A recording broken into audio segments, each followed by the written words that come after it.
closely and perhaps with a little bit less passion than what is usually seen in the press. There are many divisions and opponents and tensions and conflicts, which is usually debased by journalists as something very bad. The question is that if we look at the sort of organizational history of the Conservative Party, pluralism is really part of the party's DNA. As a broad church, you remember this expression, a very large and mass party, to use a Duverger's expression, with a lot of tendencies and factions and groups, which are seen as not only natural for the organization to survive, but also inherent to internal democracy. So this is part of what conservatives call a conversation, a sort of conversation between different groups and the expression of different ideas and views and opinions on different subjects. So they are not, I would say, considered originally as an anomaly. And therefore some scholars try to explain the impact and the importance of factions in the Conservative Party. One of them, Françoise Bouchek in 2010, published a sort of seminal work on factions in general, and she explained how, in fact, factions should be seen as quite normal and natural, and simply the effect or the product of long-lasting governments, parties staying in power for many years or decades, and then producing, therefore, reactions against this sort of erosion of power that could be seen. Now, they only become a pathology in two cases, when, of course, they jeopardize party unity and stability, and, of course, the survival of the government when the party is in power.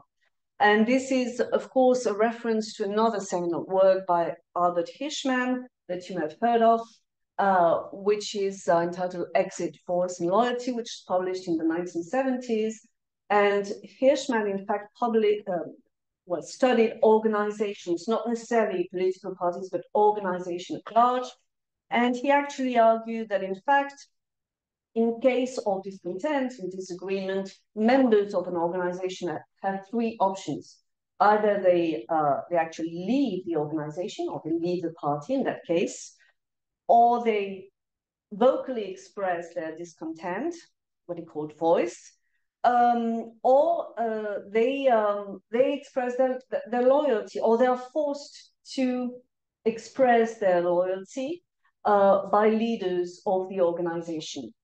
And this is very interesting because the three scenarios could be seen in Maastricht, and especially in the third case, of course, one of the ways that leadership of John Major envisaged to try and rally rebels to his cause was to actually grant ministerial promotion in a way to ensure that MPs would toe the line. Because, of course, you know that once you become a member of the cabinet, you have to be, of course, to submit to the principle of collective responsibility, and therefore to toe the line and accept the leadership's line.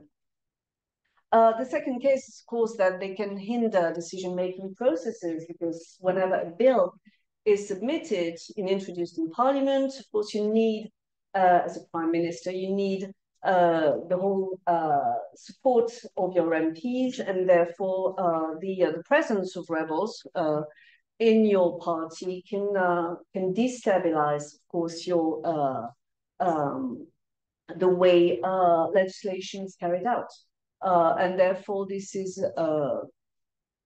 in that case, of course, factions can become a problem, not necessarily an anomaly, but a problem for the government to govern effectively. Now, if we want to look at the way this pluralism is organized and defined, of course, we have to perhaps look at the different definitions of what we call of how we consider these groups or groupings in the Conservative Party. Are there factions or simple tendencies? And so, of course, words are very important here because back in 1964, in another very important article, Richard Rose explained that we need to use the two words in different ways because a tendency is defined as a kind of loose group of attitudes. And he argued that at that time in the 1960s, tendencies were typical of the Conservative Party. Whereas a faction is actually defined by Rose as an organized group of MPs who promote different kinds of opinions on different subjects. This means that you cannot have a faction, according to Rose, on one single issue. You need to have opposition on different subjects for the faction to exist. So this was a very, of course, this is an interesting definition, but a dated definition, knowing what we know now about the evolution of pluralism. But this is a good starting point because then you understand that, of course, to become a faction, and this goes back to the definition given by DeSalvo, who examined the American case, the US case this time. And in his book, Engines of Change, he described a faction as four different features: ideological consistency, organizational capacity, durability, and of course, the ability to influence the party's ideological choices. And if we consider this definition, we will see that, of course, it's quite easy and perhaps relevant to use the word now to express pluralism in the Conservative Party, whereas back in the 1960s and before, of course, and before membership of the European Community, the word tendency was perhaps more relevant. But we'll get back to this definition. What is interesting in this definition of the faction, which is also related to another article by Agnès Alexandre-Collier, what we notice in this definition of the faction is that in order to have faction, you need to have congruence between attitudes, expressions, opinions, and behavior. You cannot have simply a group of people saying things about any issue. You need to have a mobilization, a kind of organization and modes of action that express this feeling, okay?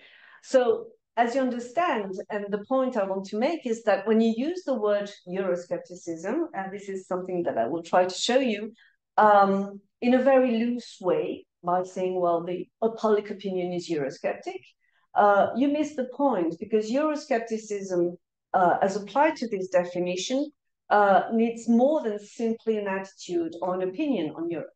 You need to have the expression of a form of commitment, participation, engagement in a cause. And in the case of Conservative MPs, as we'll see, this was clearly visible in the 1990s, a faction, a congruence between attitudes and proper behavior in the House of Commons, not simply saying or declaring that they were Eurosceptics. Now, this is a starting point, well, with terminology, because, of course, in order for us to understand who Brexiters are and how, in fact, they can borrow from former Eurosceptics, we need to perhaps review very briefly academic literature on pluralism in the Conservative Party, and more specifically, perhaps, factions on European integration. And what we notice is that there are two types of approaches to conservative pluralism. The first type are simply ideological typologies. Ideological typologies mean that, in fact, typologies are actually drafted, shaped, based on declarations, speeches, statements by people or MPs in that case, and nothing else. And given this, this kind of definition, as we'll see, there are a few scholars who relied on from the point of view of methodology on, for example, examining Hansard debates, declarations and interviews and nothing else, to try and understand and map different groups of attitudes on Europe. But the second type, as we'll see, get back to that in a minute, is perhaps more interesting to try and understand Euroscepticism in a broader way, which is the kind of organizational typologies on which I worked and others, which are not simply based on attitudes and statements, but also on parliamentary behavior, as we'll see, being measured by a list of devices, a whole range of parliamentary devices that we'll examine. The first kind of device that could be very useful to measure parliamentary behavior is, of course, what we call motions, and more specifically EDMs, known as early day motions. Early day motions are institutional devices that function like petitions. In fact, an MP introduces an EDM and has different MPs and other colleagues signing this petition. And this is a first indication of the kind of groupings that can merge with this list of MPs signing EDMs, which are usually used to record the views of individual MPs. But the second device that is really perhaps the most relevant to understand parliamentary behavior is actual rebellion. And rebellion is can be very simply observed because it means voting against the leader's instructions. And we get back to this form of measurement, it's kind of device that is used to understand Euroscepticism as a behavior. If you're interested in rebellions, in parliamentary rebellions, there's a seminal work, but we'll get back to that, by Robert Jackson, 1968, which was entitled Rebels and Whips, which explains, of course, the different kinds of attitudes of MPs on legislation. Now, both kinds of typologies are generally related to the successive periods mentioned earlier, the 1960s, 70s, 90s, and 2010s, and of course, subjected to external factors as well, such as the geopolitical context, decolonization, globalization, the impact of European integration, but also subjected to internal factors such as the status of the party in government or in opposition. Of course, this changes the deal, or the qualities of party leadership as well in terms of popularity or authority. Now, if we start with the first type or set of typologies, ideological typologies, we can see that scholars have been interested in drafting this kind of typology since the 1960s, with a scholar known as Samuel Feiner, who published other very important books. But on this particular case, this book, which he published in 1959, entitled Backbench Opinion in the House of Commons, was not very famous.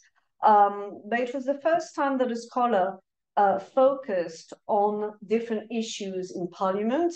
In that case, he was interested in decolonization and the role of Europe as a potential alternative to decolonization. And he came up with 4 groups of attitudes in the Conservative Party that we can see here. The imperial stalwarts, who demanded that trade with the Commonwealth be a priority over Europe. The empire moderates, who simply wanted trade with the Commonwealth to expand.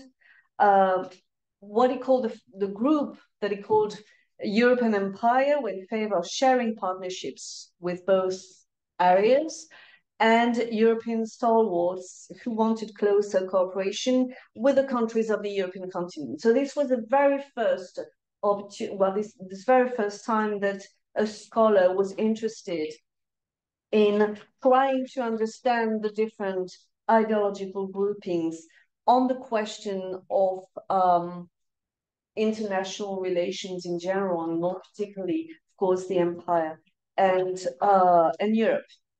Now, in 1990s, other scholars followed, and they generally focused on ideological groupings about different issues. But again, they didn't take into account the behavior of MPs. I'm just giving you some references here. If you're interested, we can discuss these references later on. But these studies were actually based on individual questionnaires, sort of opinion portal questionnaires that MPs had to complete. But they were not interested on whether or not these ideas actually were actually translated into voting behavior in the House of Commons. This continued, however.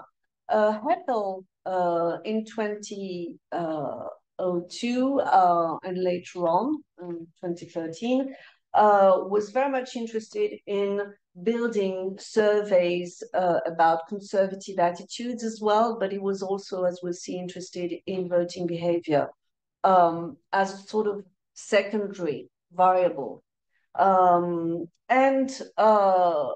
This is something that I also studied very briefly in 2015.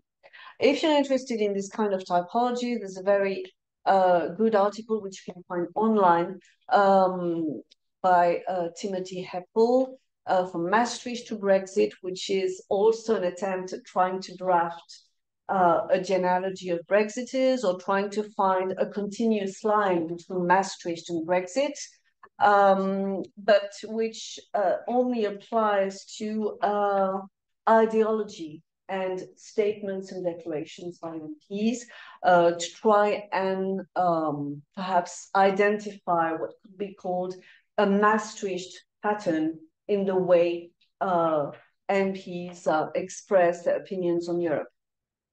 The expression Maastricht pattern was introduced by me in this article in 2015 to try and draw the line between these two periods. What is probably more interesting, check time, are organizational typologies. And because they are based on actual behavior in the House of Commons that can be found easily now online with the Hansard debates. And they are based on lists of MPs who voted for or against actual bills.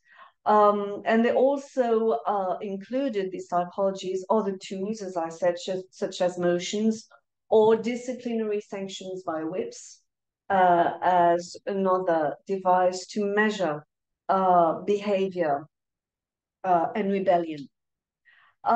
This was a new and interesting device, and Philip Norton was the first to use it. Because back in the 1970s, in fact, rebellions were considered to be a risk-taking behavior and an anomaly in the voting pattern of Conservative MPs. So Norton was the first to use this variable in his PhD. This was actually his PhD in 1975 to map ideological groupings in the party. This is very interesting because, of course, the book is actually extremely boring. It lists all the bills on all the subjects with lists of MPs voting for or against. But this was a good starting point to try and understand that factions, if they exist, go beyond the simple expression of opinion. And this was also interesting because, again, rebellion was actually quite a counterintuitive strategy when it came to the Conservative Party, given the organizational ethos of the party, which was historically based on MPs' loyalty to the leader. There was a famous quote by Lord Hailsham who said, "Loyalty is the party's secret weapon." So rebellion ran counter to the conventional wisdom that the Conservative Party was a very disciplined party, and that MPs actually toed the line and were expected to toe the line. But from then on, it was understood to become an important variable in understanding pluralism. And in 1990s, this method was actually used more extensively by another very important scholar of rebellions, Philip Cowley, who published a series of articles and books on increasing rebellions, and understanding perhaps from then on that rebellions became a norm in 1990s. No longer a risk-taking behavior, no longer an anomaly, but a new norm that characterized the way the Conservative Party was then organized. So increasing rebellions were noticed by Cowley in the 1990s. He gave a series of percentages, if you're interested, saying that, for example, the number of rebellions increased dramatically from 8% in the late 1990s to 28% in 2005, 2010 to 39% in the 2010s. So you can see, of course, how, in fact, this process, this procedure was extended.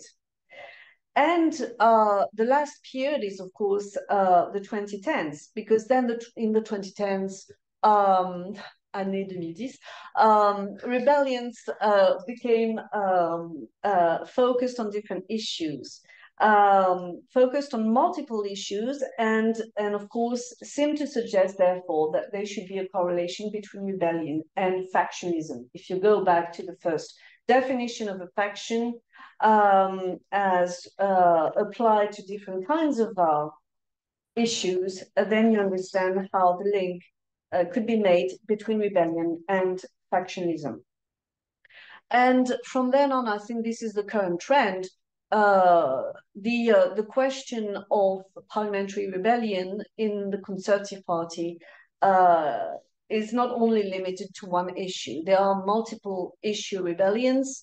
And generally, the reason is that, of course, MPs have multiple arguments to rebel. They are not only focused on one simple question, on ideology.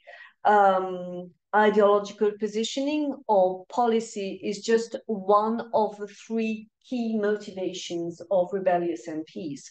And this is taken from an article by Müller and Ström, who invented the famous triad of motivations, arguing that, of course, for an MP to rebel, it had to be on policy, that is ideological positioning, for office-seeking motivations or ministerial ambitions, but also for because of electoral demands in their constituencies, what they called vote-seeking. And this was something that was used extensively during the Brexit debates to show that these three kinds of motivation still applied, even though, of course, in the case of Brexit, the policy motivation was still dominant. And the prevalence of ideological motivations, according to other scholars. Now, typologies on Europe, I'm going to perhaps to be I'm going to share this slide probably, or be very quick on this slide.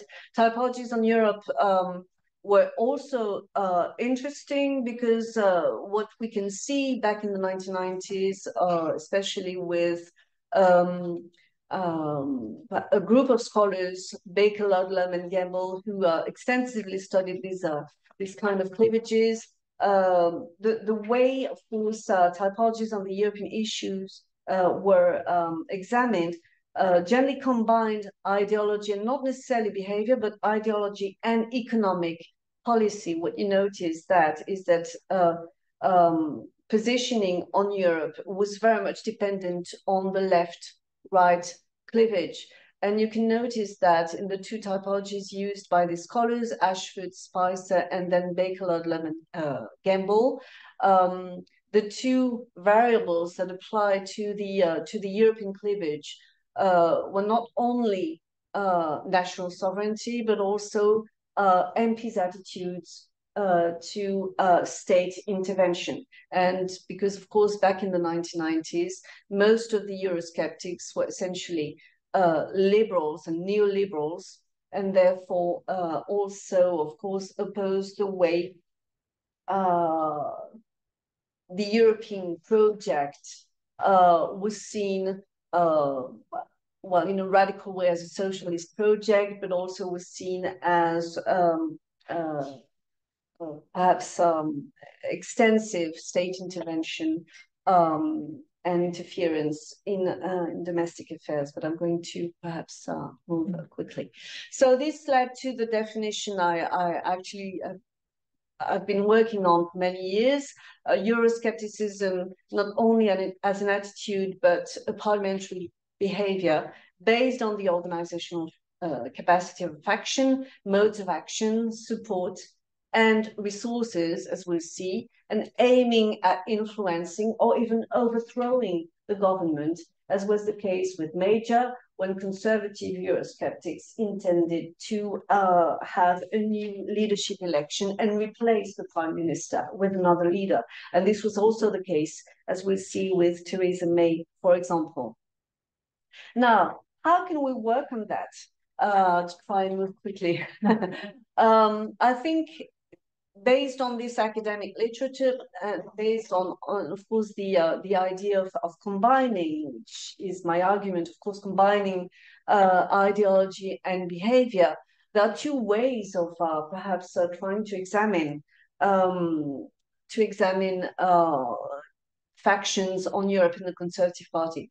The simple way, would I say, would be to perhaps compare the most visible groups in the Conservative Party and compare, of course, these two explicit periods that were Maastricht in the 1990s and Brexit in the 2010s, because we can see very simply that there were similarities and also differences, but perhaps more similarities.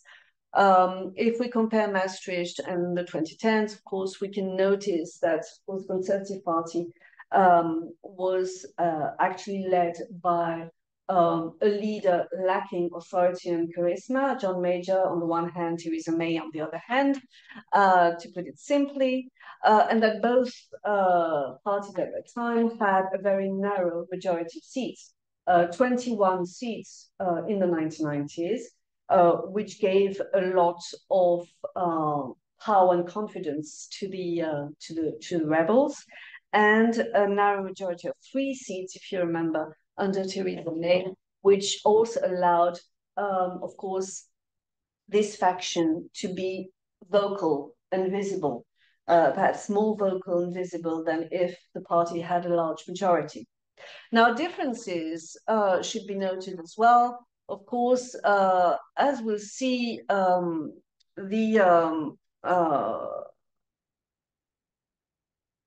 yeah, well, that's the opposite.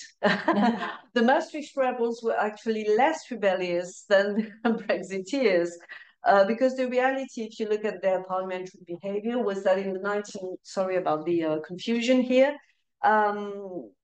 most Maastricht rebels didn't dare to actually vote against Maastricht, but they abstained.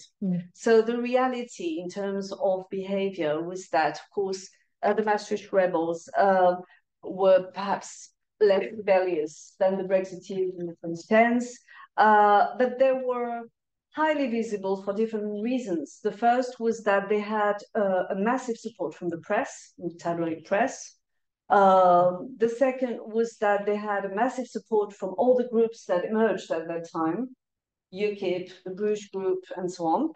And they also had a massive support from their own constituents in their constituencies. And the way they were appointed and selected by the party was very and highly dependent on constituencies. They don't have time to go into detail, but then later on, of course, the selection of MPs or candidates, parliamentary candidates, was changed in 1998.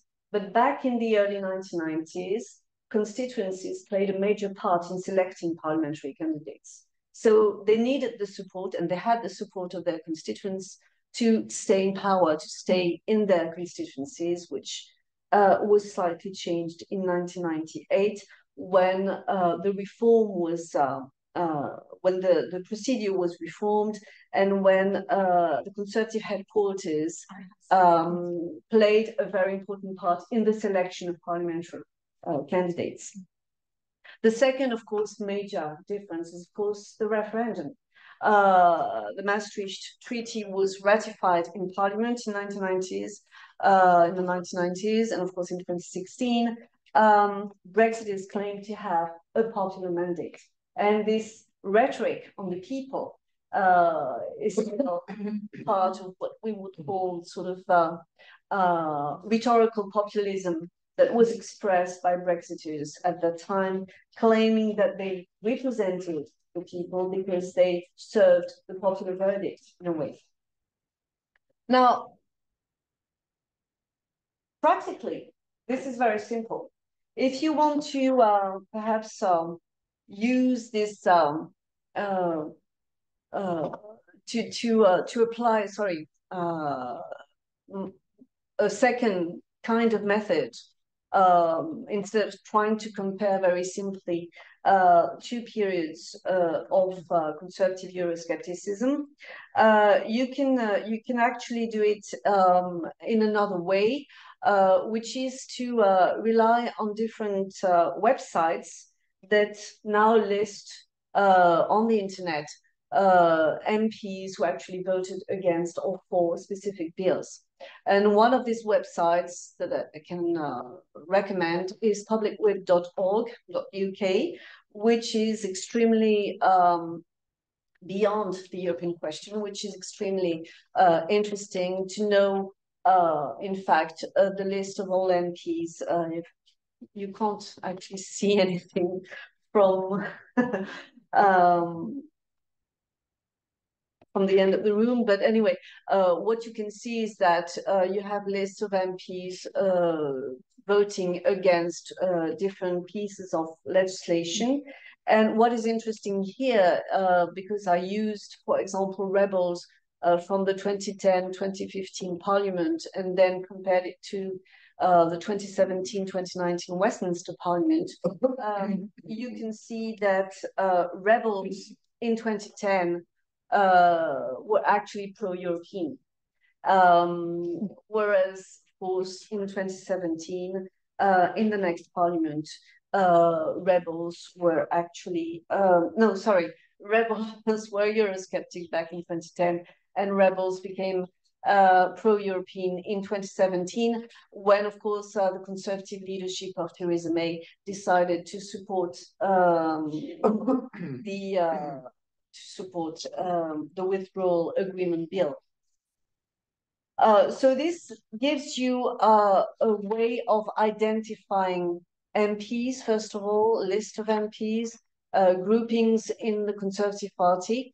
And therefore, once you have the names of the different rebels, you can easily get their ideological profile through different websites. For example, theyworkforyou.com, and of course the Hansard Parliamentary.uk, which you already know because this is the database of parliamentary speeches. And so from then on, you have the identity, not only the identity of these rebels, on Jacob Rees-Mogg, but the way they voted on different issues, not only on Europe, but their extensive attitudes on different questions, and therefore it gives you a flavor of the whole ideological profile of each of these rebellious MPs. We'll get back to that.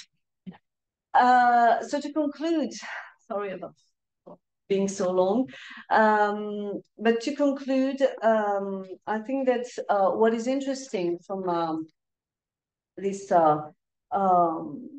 this question of comparing Maastricht and Brexit and trying to find a method of identifying rebels and perhaps mapping the different groups of rebels on different questions, not only Europe, is that you can actually understand that beyond Europe and beyond, of course, Brexiters, most of these people who actually voted against or for Brexit and voted against the government, Theresa May in particular, you have MPs who had very different and strong views on many other issues.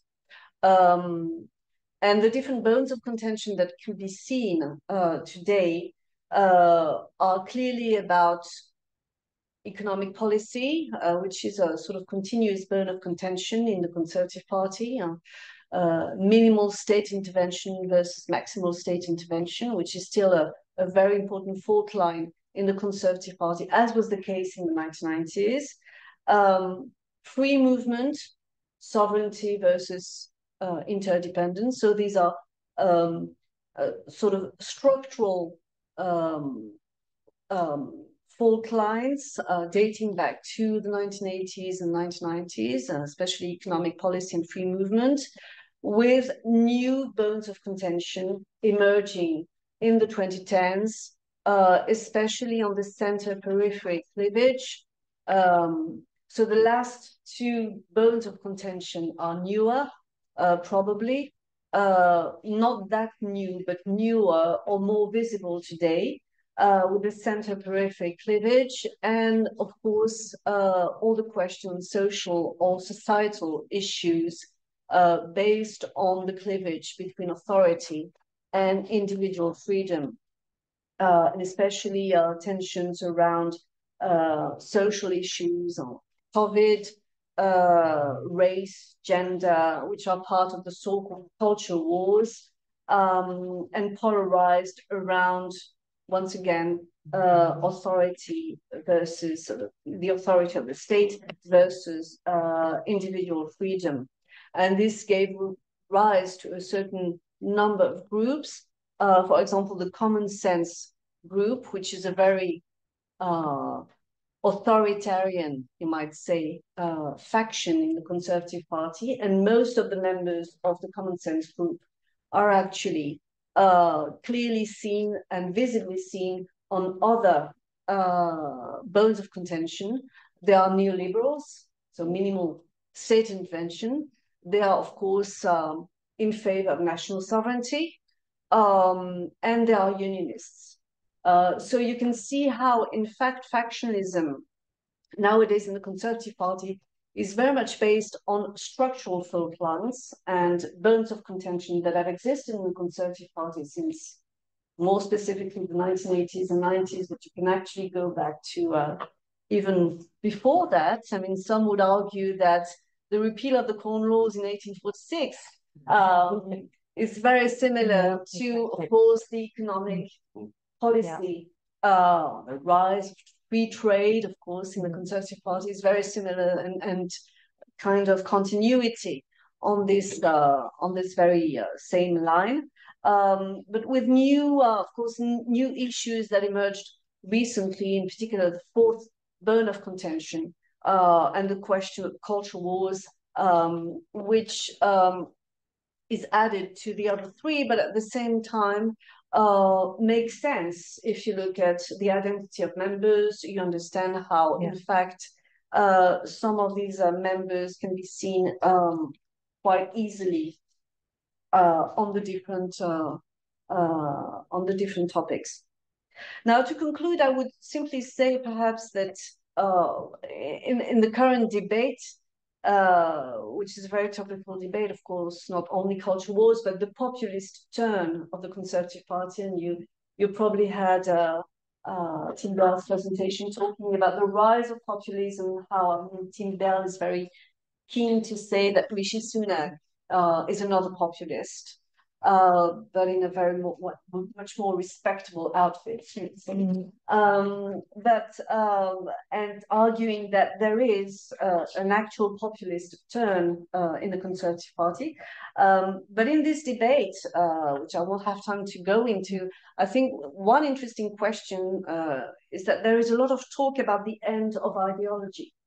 And some of these scholars actually argue that the rise of populism in the Conservative Party signals the end of ideology in the Conservative Party. One of them, Charlie Ellis, published an article in in a journal entitled Society in 2022, and he talked about the narrowing of the conservative mind, which is the sort of academic argument that is often heard about the rise of populism. The fact that, of course, this is paving the way for the end of ideology.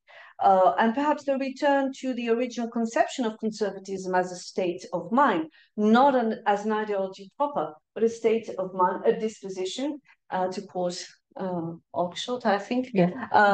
And especially, but perhaps a return to this original conception, knowing that in fact post-war, and especially in the 1980s with Thatcherism, the party had become corrupted by ideology in a way that was unexpected and quite counterintuitive, knowing that conservatism was supposed to be a state of mind.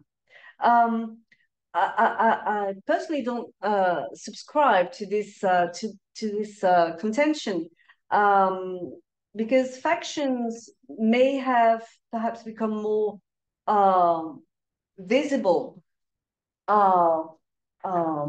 between the 1990s and 2010s because of polarizing issues like Brexit. But they still exist now, as you can see. Ideology is still very present.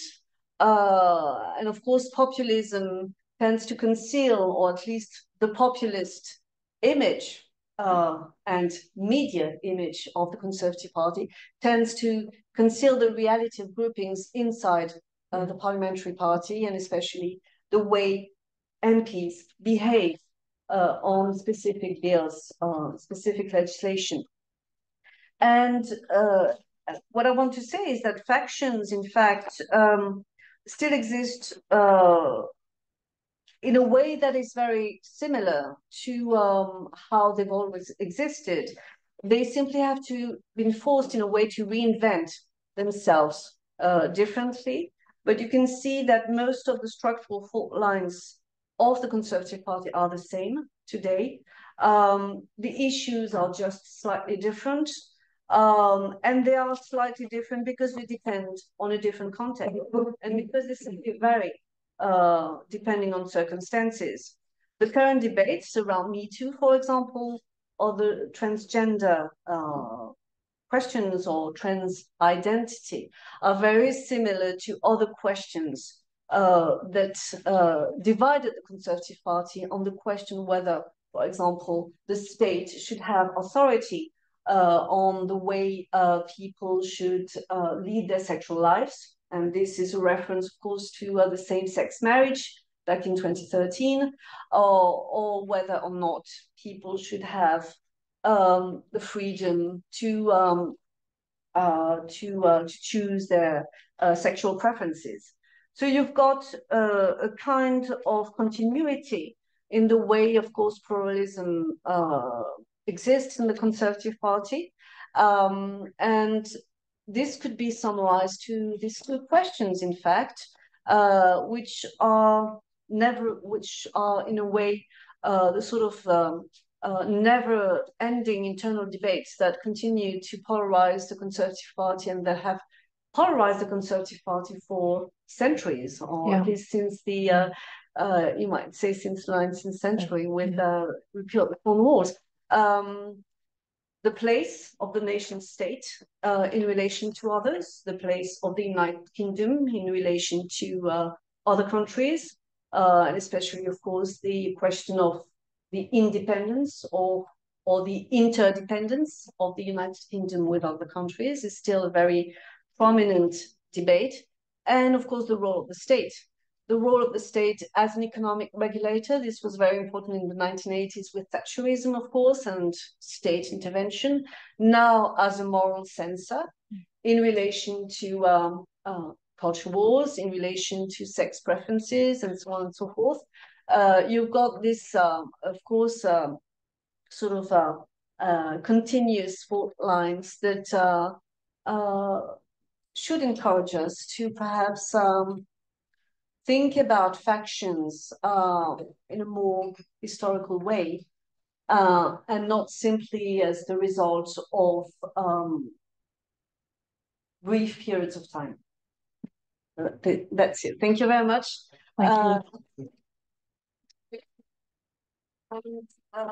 If you have any questions, if you want to continue this conversation, this is my email address. And if you want more precise references, because I gave you a list of a whole list of names and a bit of name dropping references that you would be interested in, please send me an email and be happy to give you these references. Thank you very much, Agnès, for this fascinating presentation. And I've got the honor to chair this discussion panel. So I will take a question from the audience in a second. But I'm going to take the advantage of this position to ask my own questions first of all. What I would like to say to you, Agnès, is that I'm very glad you have accepted to come over here today to deliver such a presentation, because when I was a student and I had to start working on the Conservative Party, I came across this sentence that the Conservative Party is a broad church of opinions, but then what can you do with that? Today, as there are many students in the room, you can see that Agnès has tried to put the idea of factionalism in perspective, giving you a lot of valuable and precious references. Too many. No, that was not the case at the time when I was a PhD student, and I regret that your presentation, this has taken place today. Two questions. One, which is really a quick question when you mentioned Samuel Feiner, and there are two variables which are Europe and the Empire, and I was just wondering why he did not take into account the US, and it made me think of Churchill's three circles theory. So did it mean that in the Conservative Party at the time, or in the Labour Party at the time, there were not a lot of vocal dissident people against the US, so it did not have to be taken into account? And my second question is going back on your second main point, that is to say your two methodological hypotheses. With your first one, don't you think that because in France we have what we call Civilisation britannique, we can use different approaches, and so in your case you can use a more political scientific approach plus contextualization and comparing two periods of time and two groups? And my second question is about your second hypothesis, because it's more focused on the 2010s, and I haven't read many things on Brexit and the Conservative Party in terms of party change, but I was just thinking of what Richard Hayton published 2 years ago. Would you actually say that this second approach to research is more used by British colleagues, or do you think it's really like brand new and you can be happy to have put it forward as we are in France and we have obviously to find our way in research? I'm struggling with like British colleagues who are British and who have more time for research. Thank you. Well, thank you very much, Stéphane, for these questions. Starting with the US question and Samuel Feiner, to be honest, I would need to reread this book to answer your question properly. But as far as I remember, I think this wasn't part of his.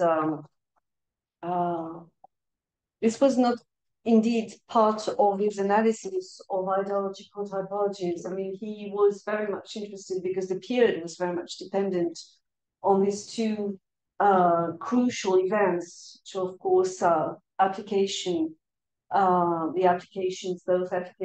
to the European community and decolonization. So the link with the US was often seen as, well, the reference to the US was often seen as as an alternative or reference to Churchill, but not as a proper option in any way. So I don't think, but again, I would need to return to this book to answer your question, but I don't think that this was a relevant variable at that time. What I hope you understood was that my first hypothesis was a very simple way of looking at the continuity between Eurosceptics and Brexiters, and not a very valid one. Because comparing two periods like that, I mean, it can be very easy, but not very productive at the same time. I mean, you don't have a lot to say beyond what I've just said. That is that there are similarities and differences. So what can you do with that? So I would actually argue that the second method is not only, of course, important to understand divisions on Europe, but also factionism in the Conservative Party and in the Labour Party and in most political parties. But it's not really used in France. It's not even really used in the UK as well, apart from Philippe Cowley, for example, who really looked at rebellions. Tim Heppel used this kind of method, but his work is really based on questionnaires and not necessarily on parliamentary behavior. And the other reason is that, I mean, you have to focus on, you have to have a clear research question. Otherwise, you can be lost in a whole set of bills, and this happened to me. So if you work, for example, on the European question or on culture wars or on other kinds of issues, you need to look at legislation first. And then, of course, identify the rebels and the way MPs voted on these different questions. But the problem with this method is that on the question of culture wars, which is very topical at the moment, there is no legislation which can help you measure, in fact, rebellions in the Conservative Party. The only piece of legislation that I found was, as far as I remember, on the question of abortion in Northern Ireland. So, I mean, measuring culture wars from this perspective is very difficult. So you need to have a clear research question. It's quite easy with Europe and Brexit because also loads of pieces of legislation between, of course, 2015 and 2022. But on other questions, you need to be, you need to study legislation first. Identify the way you're going to analyze these different bones of contention, argue in favor of these different pieces of legislation because they can be highly debatable as well. To use, for example, abortion in Northern Ireland as a way of measuring culture wars in the Conservative Party is questionable. And then, of course, you need to look at the list of MPs, and they can be very disappointing because you won't find necessarily MPs like Jacob Rees-Mogg voting against or voting against abortion in Northern Ireland, for example, in order to sustain your assumptions. So this might explain why it's not something that can be easily done, especially in France, because we need to have a lot of time. This can be done more easily by PhD students if they have a lot of time to devote to this kind of procedure, but it can be extremely positive. Well, it can be time consuming, but when you find results, when you find interesting things, it can be extremely satisfactory. So not sure I answered the question earlier. So. Thank you very much. Who would like to ask Agnès a question? Please. Sorry. No, please go. Thanks a lot for this really great presentation. Building on your conclusion, I wanted to ask you about what's happened as far as factionalism is concerned post-Brexit. Yes. Under Johnson and since 2020. From your conclusion, I understood that, but it was implicit that there were no really debates about Europe anymore within the Conservative Party. Is that the case? Is it because any MPs not agreeing with the official line that Brexit is great and everything went wonderfully well is no longer in the Conservative Party? Or are some people not saying anything negative or not interested anymore in the issue? I mean, what's happened, if you know, because I'm not sure I can answer your question. Yeah. I haven't necessarily studied the debates about Europe post-Brexit, well, in the Conservative Party. But what I can see, if we look at legislation, because this is the starting point, once again, to understand how people behave afterwards. But of course, legislation is extremely limited on these questions post-Johnson.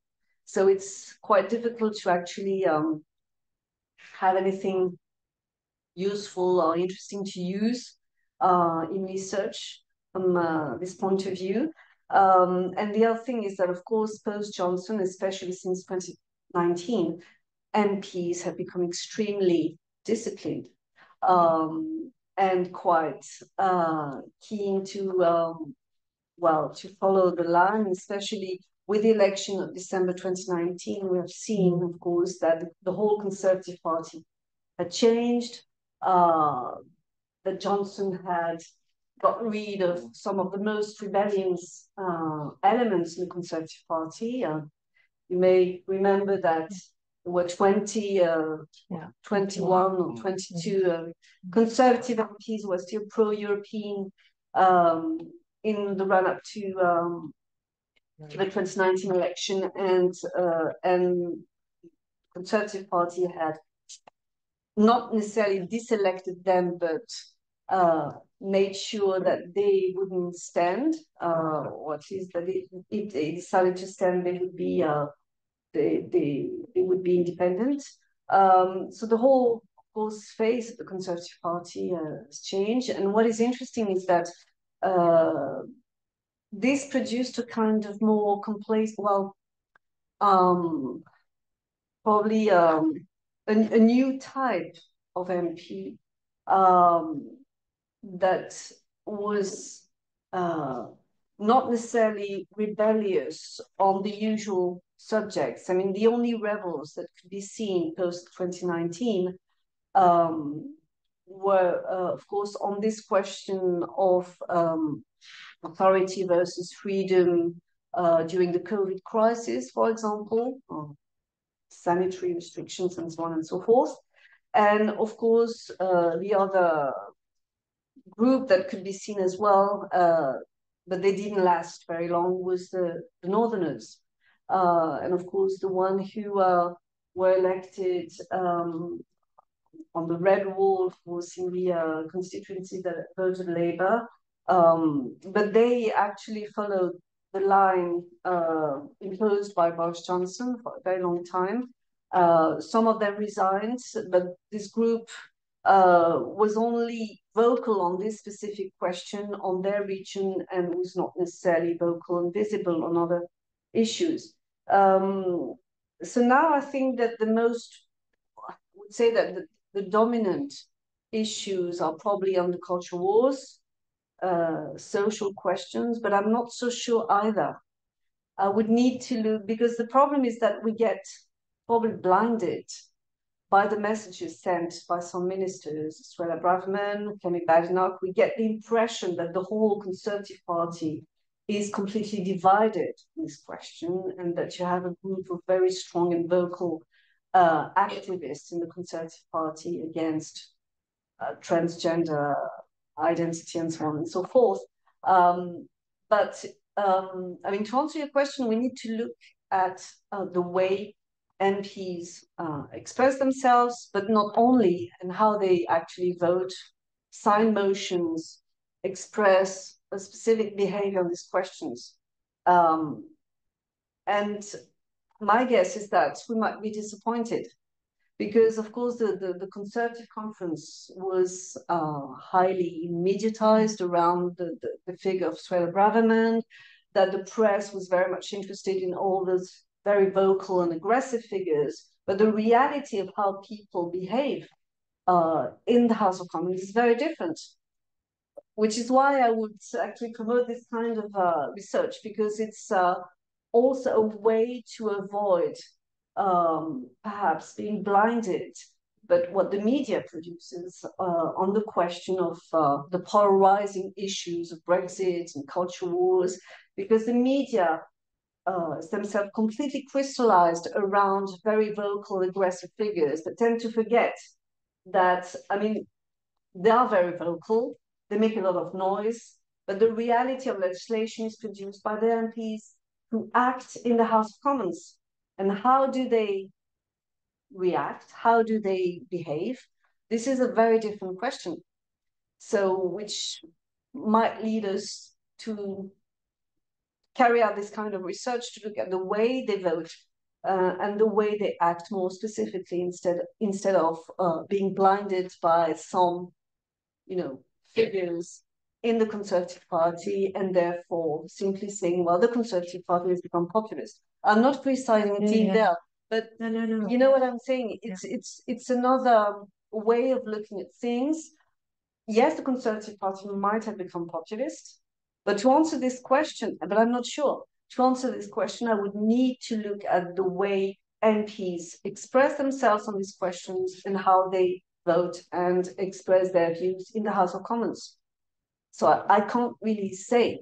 There are conservative members of the government who are populist, who are probably in line with what the popular press expects them to be. But beyond that, what else? And this is very important. I think this is a very important question because we're going to have an election soon. And it's very interesting to see what's going on in the Conservative Party today, because we get the impression, but I may be wrong, that there is a tendency to try and silence these very vocal figures, because this might not be a vote-winning strategy to crystallize the whole political debate around populist figures like Suella Braverman. Yeah.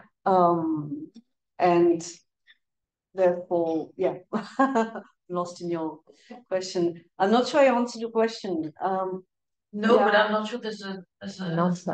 I mean, I guess the issue of the convention, the European Convention on Human Rights, even though it's not. That would be a very. But that would be a way of seeing which ones of these MPs are ready to go as far as breaking international law as a sign of really extremism on Brexit. But that would be a sort of indirect way of trying to assess. Exactly. But one of the caveats of this method is also, I'm not sure I insisted on that very clearly, but one of the caveats is that the way people behave, and MPs behave on legislation in the House of Commons, is not only dependent on ideology. You remember the triad? I mean, there are many reasons why people vote for or against legislation. And so with the new conservative group, which is much more disciplined and loyal to the leader now, we may get a false image of what the Conservative Party really is, because even on this very, controversial piece of legislation, we may get a result that is very disappointing, with MPs finally voting with the Labour, with the leader, whereas this is not. This does not necessarily reflect what they deeply think about this question, because policy is just one element of their motivation. And of course, you remember that they need to take into account, of course, what their voters, their constituents want, and also if they have personal ministerial ambitions themselves. And so in the run up to the next election, I mean, we may have, you know, other parameters, other criteria that will be seen in the way people behave. Yeah. Yes, I have a question, which is about the method used to look at those votes. I was wondering whether the proliferation of this sort of website is not itself part of the story, in the sense that those websites would not just be like passive barometers of those votes, but they can be engines of behavior as well. They can be a bit performative. I was very struck by the name of one of them. Yes. They work for you. Yeah. So, which is probably also part of sort of a populist term, because that sounds little bit neoliberal in the sense they work for you. You have to get for the money you spend, or you need to get something for your vote, but also very populist. So I was wondering if who runs those websites, or what was the purpose behind having this sort of kind of observatory of, and if that can create some form of I don't know, kind of accounting, like with the MPs being accountable for their votes through those websites. Do they have comment sections? Do they have stuff like that, for instance? I'm not sure about the link between these MPs and the websites themselves. What I know is that the work for you is narrowly connected to Hansard. So Hansard being the official, website of database of Westminster Parliament. You have links to the work for you. So both websites are probably connected to each other. Public Web, I think, was set up by people around Philippe Cowley, so it had an academic intention from the start. But you see, I mean, it's simply a way of looking at lists, which could be seen very easily before the emergence of these websites. I mean, if you wanted to work on parliamentary behavior before the 1990s, you simply had to consult Hansard volumes. And you could find a list of MPs and people, how they voted against for pieces of legislation. So it's just a way of making things easier for academics and scholars of MPs. But you're right. I mean, there might be something to look at in the way these websites are funded, organized, and structured. But from what I understand and from what I can see is that it simply reflects what you can easily find on the Hansard as well. Lists of people, but they use different tools to make it easier to find rebels instead of looking at things manually in the Hansard volumes or on the Hansard database. So it's because what I was thinking about is the sort of movement that you have in the United States, where there is a vote somewhere that's on a subject that's relatively divisive. Then on social media, you're going to have a lot of things like, okay, here's the list of people who voted for that. Call your senator, call your parliamentary member. In the sense so that's used as a way to put pressure on legislators. So probably, yeah, can be used in very different ways. But I mean that's true for any websites, any social media can be used in very different ways to pressurize an institution. On the 1970s, if you're interested, There are a lot of references to look at the highlights, and especially the books by Philip Norton actually lists groups of people who supported Howell, even though Howell was no longer a member of the Conservative Party. And so it's quite interesting to get things from that perspective. Yeah, I know it's already 3:30, but I mean, I'm gonna actually take 2 minutes. First of all, to say that regarding the methodology, I agree that what you're trying to do is really linked to what we're trying to do in British civilization, in the sense that you're trying to have a factual way of looking at numbers and how people vote, but at the same time, as you rightly said, you're putting it back into a context, which then allows you to understand why and how those people voted, which I think is great. And also what you said at the end, I think is fundamental. You said that you need to think about looking at factions in a historical way. And that's where, in fact, I think you're right, because we would need to go back into the 19th century. And for example, have a look at factions. If I'm only talking about the Conservative Party in this case, we know that already there were factions. I mean, already, of course, Disraeli and the Peelites. But I mean, back at the end of the century, the way in which, for example, the faction of the Primrose became exceedingly important, and how, in fact, this carried on throughout the 20th century, creating this mythology of one nation conservatism.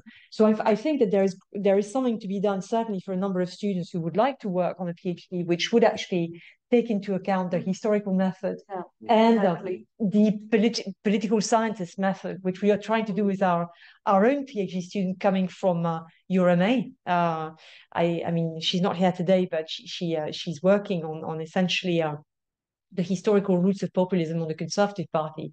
And really, she is trying to set up what would be a methodology which can be used again, looking at this, trying also to bridge the gap between those methodologies, which I don't think should exist, in fact.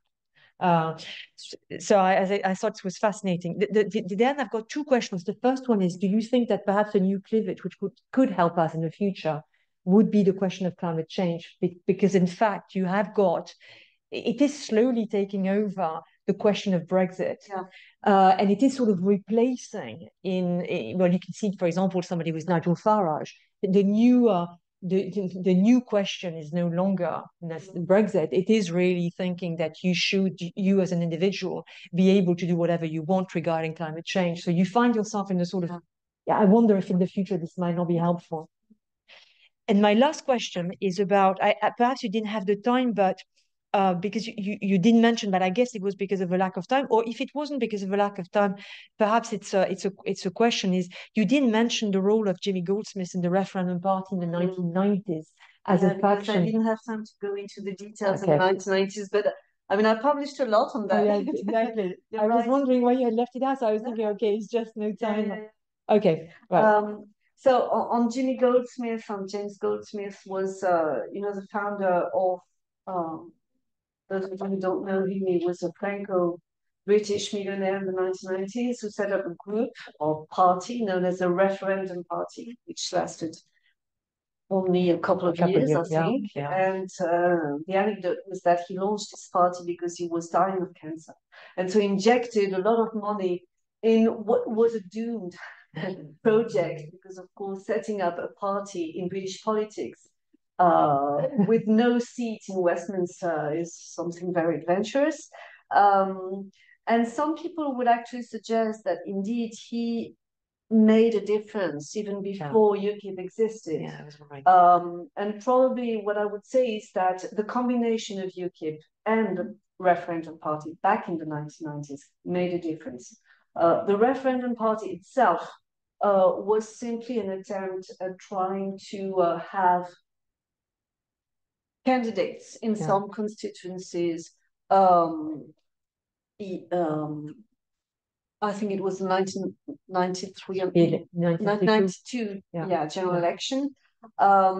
So what he launched was probably an experiment that was later on mimicked by UKIP to try and make a difference, having candidates in constituencies that could...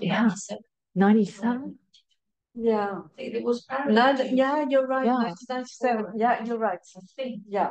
Can't remember. So it was an interesting experiment that was probably used by Euclid to then make a difference back in 2015 when they argued that they had some candidates in constituencies and that they rallied eventually 4 million voters at the end of the 2015 general election. But you're right. I mean, this was a. But if I know. I didn't have time to go into the whole, because if you want to, yeah, no, I know, because I know how much you worked on it. So I was thinking the whole period. I mean, James Goldsmith was only one of the resources used by Eurosceptics in the 1990s. But I mean, the press, money from millionaires like Goldsmith and Paul Sykes as well in the 1990s also made a difference. And what it showed is that, of course, the movement existed because they had more than simply a group of MPs, because on the whole, there were only 20 or 30 MPs who voted against Maastricht or abstained against Maastricht. But what made the mobilization exist was the whole structure and the whole resources, the press, the groups, money, funding, and the whole network that was being set up in the 1990s and will eventually serve probably as a model by the Brexiteers in 2016. So yes, I think it's a very important point. And financial resources was also a very important element in the 1990s, which explained why, of course, people like Aaron Banks in 2016 also injected so much money in the Eurosceptic movement as well, in the Brexit movement in 2016. So money is also very important to take into account in the way, of course, this mobilization is shaped. Now, climate change, that's a very important. I mean, you should organize a whole seminar on this question. Because, I mean, is it part of the cultural wars? Yes. I mean, the anti-woke MPs would say, well, climate change is simply part of, culture wars and the woke culture, the woke movement. But it's not. No, it's not, because it was also the way in which Rishi Sunak used it lately. And I thought to myself, there is a political element behind it, which is obviously enough also grating onto the former Red Walls constituencies. And I was thinking to myself, is this going to be the new Brexit as a sort of, not cultural war, sort of ideological, political war? And this is something we've been seeing with the students a lot, about how, in fact, climate change will force you to take decisions, because in fact at one stage we're going to have climate migrants, and then it will no longer be the boats. It will just be, those questions: where do you put those people who cannot live anymore in those places in which you cannot live anymore? So and Farage was very clever at using it. So I'm wondering if this is not the new question for us in British politics to actually deal with. And I would be very willing to actually have a conference. Because I mean, it goes back to free movement, as you said. Exactly. It goes back to authority versus freedom, individual, freedom, collective responsibility, world governance. Yeah, exactly. There's a huge amount of aspects related to it, and also the history of environmental issues. Exactly, in the Conservative Party as well. Yeah. Next conference. Exactly. So thank you very much. I mean, thank you. It was great. I mean, fantastic, giving us loads of ideas also in terms of ideas for subjects, methodology, and the rest of it. So fantastic. Online also, thank you very much for those of you having followed. Laurence and Nathalie, we can see you. I will just say that next time, which is on the 9th of February, we will be receiving, thanks to Yann, who is here, Alain Marciano from the Department of Economics of the University of Torino in Italy. He will be one of our well-known colleagues who will be giving us a paper on James Buchanan 2013, and he'll be coming to talk about the fragments of a forthcoming biography on him. And again, this will actually allow us to talk about also aspects of methodology, which are also very useful for us. So we are trying to set it up in the new place that we have got. So CY EPSS in Rue Notre-Dame-des-Champs, not too far away. I have not been yet, so for me it will be a discovery. And normally this is our last time here, except that for Peter Dorey, again on the Conservative Party in Britain, I'm sorry you're going to hate us this year. There's been a huge amount of the Conservative Party, but it's a year of elections in Britain. On the 19th of March, we're receiving Peter Dorey, and normally it's supposed to take place in Cergy, but it could, if we find a solution, be either here or in CYOPSS, but CYOPSS has not got a room. So I will eventually, in due course, tell you where it is. But thank you very much, and see you very soon. Yeah, thank you. Bye-bye. Un chercheur qui fait cette tactique avec